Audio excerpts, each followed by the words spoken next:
Washington was inaugurated on April 30, 1789, taking the oath of office at Federal Hall in New York City. His coach was led by militia and a marching band and followed by statesmen and foreign dignitaries in an inaugural parade, with a crowd of 10,000. Chancellor Robert R. Livingston administered the oath, using a Bible provided by the Masons, after which the militia fired a 13-gun salute. Washington read a speech in the Senate chamber, asking, "That almighty being who rules over the universe, who presides in the councils of nations, and whose providential aids can supply every human defect, consecrate the liberties and happiness of the people of the United States." Though he wished to serve without a salary, Congress insisted adamantly that he accept it, later providing Washington $25,000 per year to defray costs of the presidency, equivalent to $5.69 million in 2021.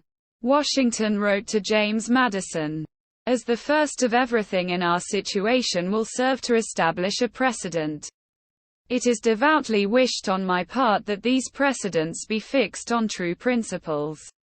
To that end, he preferred the title, Mr. President, over more majestic names proposed by the Senate, including His Excellency and His Highness the President.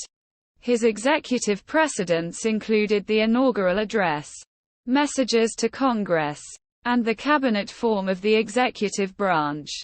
Washington planned to resign after his first term, but the political strife in the nation convinced him he should remain in office.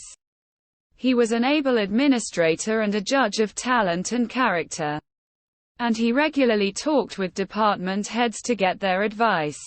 He tolerated opposing views, despite fears that a democratic system would lead to political violence, and he conducted a smooth transition of power to his successor. He remained nonpartisan throughout his presidency and opposed the divisiveness of political parties.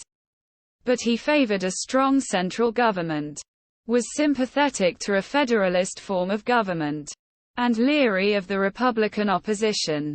Washington dealt with major problems the old Confederation lacked the powers to handle its workload and had weak leadership. No executive. A small bureaucracy of clerks. A large debt. Worthless paper money. And no power to establish taxes. He had the task of assembling an executive department and relied on Tobias Lear for advice, selecting its officers. Great Britain refused to relinquish its forts in the American West, and Barbary pirates preyed on American merchant ships in the Mediterranean before the United States even had a navy.